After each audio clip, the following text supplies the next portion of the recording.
Brian Dohn with 24/7 Sports alongside the Bobby Deren, ScarletNation.com, 24/7 Sports on the CBS network. Bobby, Rutgers took care of Texas State at home, good and bad within the game. Now they go to Ohio State. Totally different animal. I know that people are going to freak out if it doesn't go Rutgers' way early. Whether Urban Meyer's on the sideline doesn't matter. If Greg Schiano's calling the defense, I don't know how much it matters in this game. We'll get to predictions later, but when you look at this game and you know what the games with Ohio State have been like recently, what are you looking for in something like this? I think you're just looking to make a little progress from the last couple of years. You're just looking to be competitive. You're looking to show some semblance that you can stay with this team for a portion of the time. Look, Ohio State came out on fire last week, 77 points. No one's expecting Rutgers to go into Columbus and beat the Buckeyes, but you know what? People just want to see something. I don't think so. We'll get that. Anyway, I don't think anybody's looking for the upset. I think people are looking for progress. Let's stay with them. Let's play with them. Let's be competitive. Let's not get blown out of the gates right away and have our the other team putting in their third string by the third quarter. I think you just want to establish that hey, this team's making progress. You can play for a little bit of time. You want to get guys experience. Art Sikowski is going to see a huge upgrade from Texas State to Ohio State. Quite a bit, huh? So, I mean, you just want to see these guys get experience against. This is one of the best teams in the country. This is a team competing for the national championship. You get to see up close what the elite, college football team looks like. So, I mean, it'll pay off in the long run, but it might be a little painful. Physically, I mean, it's a tough matchup. I equate this to the first round of the NCAA tournament with the 1 seed playing a 16 seed. Great, now everybody's going to run and say, "Oh, 16 seed won last year," but let's not worry about the previous 40 years. And I look at it in games like that where it's a big thing in the NCAA tournament. You play from TV timeout to TV timeout, and I think if you're Rutgers, you need to get through the first series for each team. You don't have to go out and be up 7-0, but you have to stabilize things. I remember the last time when Chris Ash took his first Rutgers team to Ohio State, and you looked at who was running down covering kickoffs for Ohio State, their backups of their backups were better than anybody Rutgers had. And you see in recruiting, and you know a lot of these kids, and I know a lot of these kids, the talent level's there, and it still takes time to build things. For me, Sikowski's going to throw some picks because he's a true freshman. Right. He's going to get fooled with some coverages. We all remember Greg Schiano. He's really good at blitzes, and he's really good at disguising where the blitzes come from.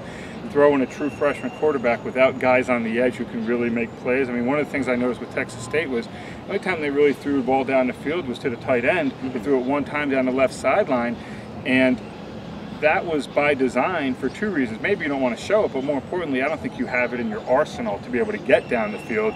And now you're going to talk about the offensive line had trouble protecting Sikowski in that game.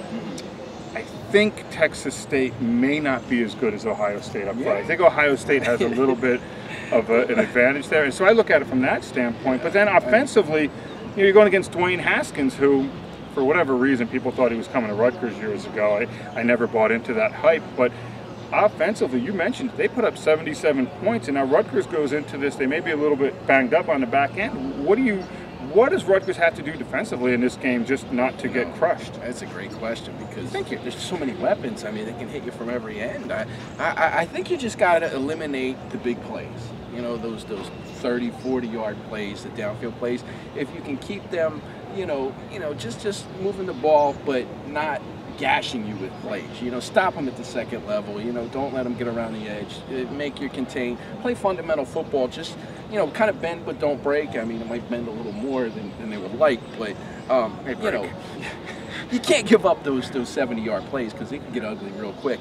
And who knows? If you get them in the red zone and you make a play or two, you maybe force them to a field goal. I mean, things like that will be a tremendous advantage in keeping this game, at a manageable level through the first half. Yeah, and we joke around a little bit about what a matchup this is for Rutgers and how difficult. And look, I get it. Any given Saturday, Friday, Thursday, whatever day you're playing, you have a chance. Right. You can.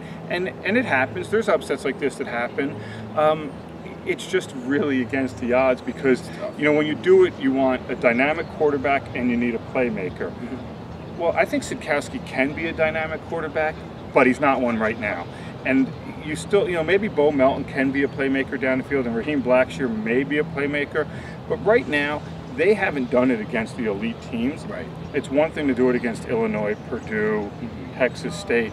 It's another to try to do it against Ohio State, which, I mean, my goodness, defensively, it's just filled with draft picks. And for me, that's what you're looking at. How do you manage it from series to series and then see where you are in the fourth quarter? It's tough because, I mean, if you watch a college basketball game, a guy could get hot from three-point land and put up, 20, 30 points and keep a team within a game for an upset. When you're playing 4 quarters of football with 11 on 11, it's so tough to compensate for a talent gap because it just catches up. You see it in college football all the time. Teams will play a team close in the second half, and then the team, wins by 30 or 40 in the second half. And it just outlasts them. The depth, I mean, that constant pounding. And so I just think, it'll be good for Rutgers to stay competitive and to show progress from what it's been last year. Stay in the game till the third quarter and try and limit, the big plays from the other team. So, I mean, that being said, prediction time. What's the score? Last week you said 42-10 Texas State. I said 31-10. The final was 35-7. We were pretty much in the middle. I'll give you credit for being the closest as much as I hate to. We were both right there. Yeah, we both figured blowouts where the defense would do some good things. I didn't expect to pick 6. And so we were pretty accurate. So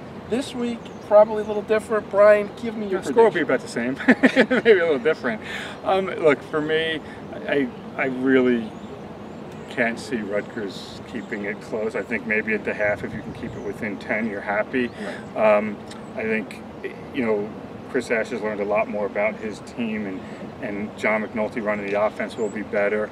But the other team has better players on their 2 deep than you have on your starters. I haven't done all of it, but I'm not sure of any Rutgers player starter who would make Ohio State's 2 deep. Again, I mean, that's just off the top of my head looking at it. That said, I think Ohio State wins, 49-17. Okay, I was going to go similar pick. When you say that the Rutgers guys might not make their 2 deep, it's not a detriment to these guys. They're really good. It's just one of the best teams in the country. This is the elite. Look, you had Chase Young last year, who's one of the top defensive ends in the class before that, was a backup. Right. Okay? He was a backup. I think he was a top 10 player in the country, was a backup defensive lineman. Yeah, and that being said, like I said, just hoping to be manageable. I'm going to go with the score of 45-10. I think they get a long field goal from Davidovich, get a touchdown in there, maybe keep it manageable, but it's just going to be too much in the second half. So maybe not the prediction Rutgers fans want to hear, but that's our take in week 2, and we'll be back next week.